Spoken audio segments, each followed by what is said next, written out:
Hay imperios que se recuerdan por su brutalidad, otros por su riqueza, otros por su caída espectacular. Roma se recuerda, sobre todo, por su duración. Durante siglos, pueblos distintos, separados por miles de kilómetros, con lenguas, dioses y costumbres diferentes, aceptaron vivir bajo un mismo orden político. No porque Roma fuera invencible, sino porque durante mucho tiempo logró organizar la vida social de manera efectiva. Y esta es una pregunta incómoda, pero central. ¿Qué hace que un poder funcione de verdad? ¿La fuerza militar? ¿El equilibrio de las cuentas? ¿La centralización administrativa, quizá? ¿O algo más profundo, más silencioso, pero decisivo? Roma nos permite entender una verdad histórica que suele incomodar a los discursos políticos modernos. Ninguna sociedad se sostiene solo con orden, ni solo con eficiencia, ni solo con números. Se sostiene cuando ese orden tiene sentido para la mayoría. Roma no nace como imperio. Nace como una ciudad pequeña, frágil, rodeada de enemigos más poderosos. Durante siglos, su principal problema no fue conquistar, sino sobrevivir. Y en ese proceso, desarrolló una lógica política muy distinta a la que solemos asociar con los imperios. Mientras otros pueblos destruían o saqueaban a los vencidos, Roma optaba por algo más complejo: incorporar. Incorporar pueblos, territorios, personas. No por altruismo, sino por inteligencia política. Roma entendió muy temprano que gobernar solo con la espada es caro, ineficiente y, a la larga, inviable. La ciudadanía romana fue una de las herramientas más poderosas de esta lógica. No era una noción abstracta ni un mero trámite legal. Ser ciudadano implicaba derechos concretos: acceso a la justicia, protección legal, posibilidad de heredar, comerciar y participar. Pero también implicaba deberes: impuestos, servicio militar, lealtad al orden común. Durante siglos, Roma amplió la ciudadanía de manera gradual y conflictiva. Las élites romanas resistieron ferozmente porque sabían que ampliar derechos implicaba compartir poder. Pero aún así, Roma avanzó, porque había entendido algo fundamental: un imperio sostenido sobre masas excluidas es estructuralmente inestable. Un campesino de Hispania, un comerciante de la Galia o un artesano del norte de África podían, con el tiempo, convertirse en ciudadanos romanos. Eso no significaba igualdad plena, pero sí algo decisivo: pertenencia, horizonte, sentido de futuro dentro del sistema. El ejército romano reforzó esta lógica. Las legiones no fueron solo una máquina de guerra, fueron una escuela de integración social.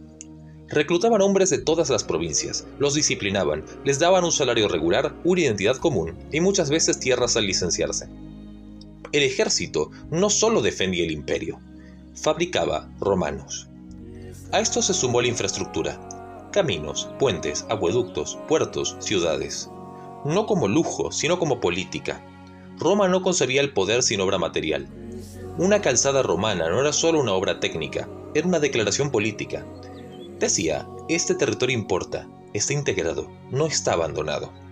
Mientras ciudadanía, ejército e infraestructura funcionaron juntos, Roma fue extraordinariamente estable. No porque no hubiera conflictos, sino porque existía un marco común que los contenía. El poder central era fuerte, pero no abstracto. Estaba anclado en la vida cotidiana. El problema comenzó cuando ese equilibrio se rompió. A partir del siglo III, Roma empezó a cambiar de naturaleza. La centralización se volvió más rígida y más distante. El Estado exigía cada vez más, pero devolvía cada vez menos. Los impuestos crecieron, las obligaciones se multiplicaron, pero la integración social se debilitó. La ciudadanía comenzó a vaciarse de contenido. Cuando Caracara la extendió a todos los hombres libres del imperio, ya no significaba lo que había significado antes. Era una ciudadanía formal, administrativa, sin sustento material. Tener derechos en el papel ya no implicaba participar de un proyecto común. El ejército dejó de ser un canal de integración y se transformó en un actor autónomo, con intereses propios. Las legiones ya no defendían una comunidad política, sino liderazgos circunstanciales.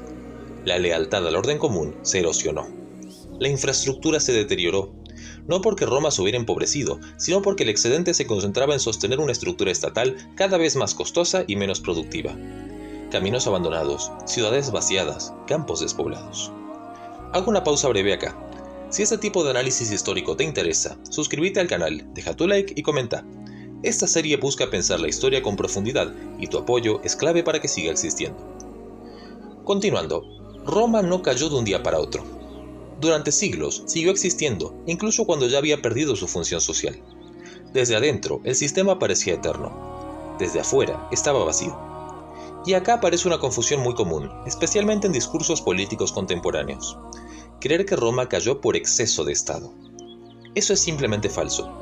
Roma cayó cuando el Estado dejó de organizar la vida social y se convirtió en una máquina de extracción. La centralización no es un problema en sí misma. El problema es una centralización sin proyecto, un centro que exige, ajusta y ordena, pero no integra, que administra, pero no construye comunidad. Cuando eso ocurre, las sociedades no explotan inmediatamente. Hacen algo más peligroso. Se desentienden. La gente cumple lo mínimo, no defiende el sistema, no lo siente propio. Y acá es donde Roma deja de ser solo Roma y empieza a parecerse peligrosamente a la Argentina actual. En los últimos años, especialmente bajo el gobierno de Javier Milei, se ha instalado una idea muy clara: que el Estado es un obstáculo, que la integración social es un problema, que la política debe reducirse a contabilidad, y que gobernar es cerrar números aunque el tejido social se deshilache. El discurso es explícito.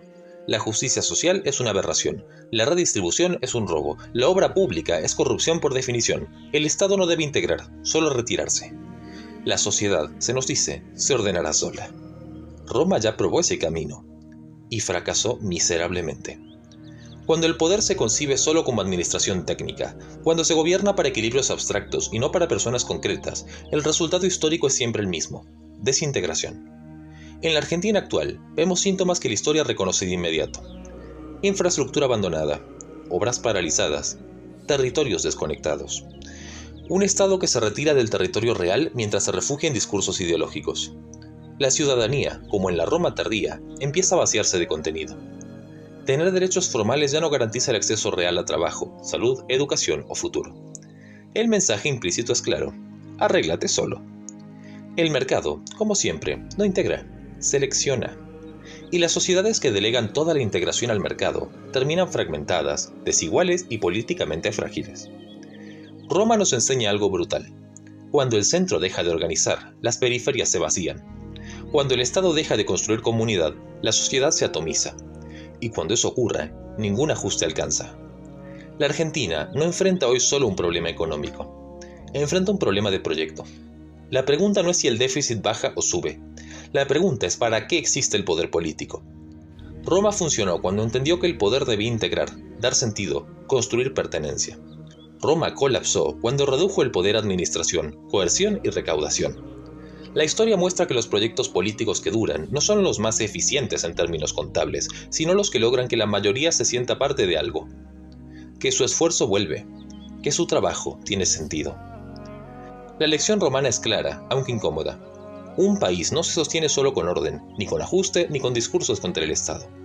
Se sostiene con integración, con trabajo, con infraestructura y con comunidad organizada. Cuando eso se pierde, el colapso no suele ser inmediato. Es lento. Es silencioso, normalizado, pero siempre llega. Si este episodio te aportó algo, suscríbete, deja tu like y compartilo.